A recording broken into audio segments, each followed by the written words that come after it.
Macam mana kita nak atasi masalah kolesterol tinggi? Yang pertama adalah makan makanan yang tinggi serat. Serat ni kita ada serat larut air, kita ada serat tak larut air. Yang dikatakan ini adalah serat larut air. Makan makanan yang tinggi serat larut air seperti buah apple, carrot, brokoli, bijirin ke kacang. Ada satu kajian ni menunjukkan bahawa if you take serat ataupun serat larut air ni selama 4 minggu berturut-turut, dia mampu menurunkan anda punya kolesterol level sebanyak 10%. Yang kedua adalah definitely lah makan banyak sayur-sayuran. Sayur-sayuran porsi dia, ingat, seeloknya adalah 2 telapak tangan untuk satu hidangan, kerana sayur-sayuran ni mempunyai kandungan antioksidan yang bersifat anti radang. Dan perkara ini boleh menurunkan, bila bersifat anti radang ni, dia boleh menurunkan kolesterol level. Pengambilan rempah ratus yang mempunyai ejen ataupun fungsi anti radang. Contoh macam kunyit. Pernah dengar tak orang selalunya orang buat apa kita panggil air kunyit, bawang putih, halia, ni adalah antara kita panggil makanan ataupun bahan-bahan yang kaya dengan sifat anti radang. Ada kajian menunjukkan kalau you makan 1 ulas bawang putih 1 hari, dia mampu menurunkan kolesterol sebanyak 9%. Omega 3, makanan yang tinggi omega 3. Omega 3 ni memang saya dah cakap banyak dah pasal omega 3 sebelum ni, di mana dia memang bersifat anti radang. Boleh ambil daripada ikan kembung. Tu my favourite. So ikan kembung tu kita bukan nak suruh anda makan hari-hari ikan, tapi dalam 1 minggu kalau anda makan dalam 2 ke 3 hidangan pun sebenarnya sudah mencukupi omega 3. Mengamalkan omega 3 ataupun mengamalkan makan ikan yang mencukupi selama 8 minggu berturut-turut boleh menurunkan anda punya kolesterol level sebanyak 11%. Kurangkan makanan yang tadi yang saya cakapkan tadi. Makanan tinggi gula, makanan trans fat. Ini kena kurangkan. Seterusnya adalah elakkan tadi high fructose corn syrup, elakkan pengambilan gula secara berlebihan, kurangkan makan makanan yang bergoreng. Contohnya nak masak sayur ke, boleh je letak minyak sebenarnya, tetapi stir fry secara sekejap sahaja. Nak masak rebus, masak sup, steam, air fryer, itu adalah lebih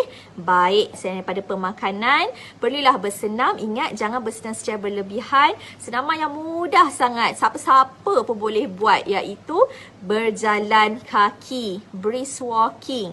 Dalam 30 minit sahaja sehari, itu sebenarnya sudah mencukupi untuk apa? Untuk tingkatkan, untuk kawal gula darah, kurangkan keradangan, untuk tingkatkan you punya sistem imun badan.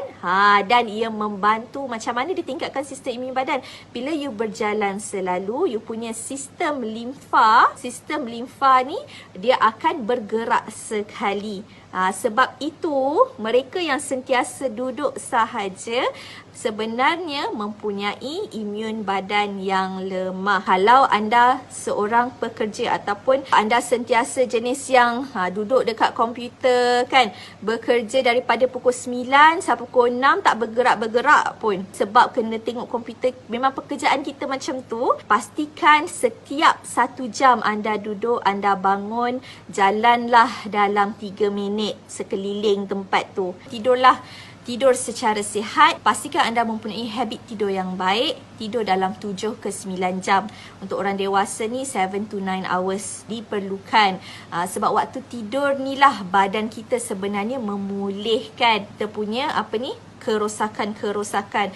Waktu tidur ni lah antioksidan mula dikeluarkan. Jadi pastikan anda mempunyai tidur yang mencukupi. Mereka yang mempunyai masalah obesiti, berat badan berlebihan, dapatkan berat badan yang ideal. Last but not least adalah dari segi nutrisi tambahan. Dari segi phytonutrisi ataupun nutrisi daripada sumber alami. Contohnya apa? Daripada teh hijau. Dalam teh hijau ada satu antioksidan ataupun satu bahan aktif yang dinamakan sebagai dan epigallocatechin gallate, di mana apabila anda amalkan satu cawan teh hijau tanpa gula, dia boleh menurunkan risiko sakit jantung sebanyak 20%. Banyak sebenarnya phytonutrients ataupun nutrisi-nutrisi daripada sumber alami yang sangat-sangat boleh membantu untuk mengurangkan, kita panggil, keradangan kronik. Contoh tadi saya kata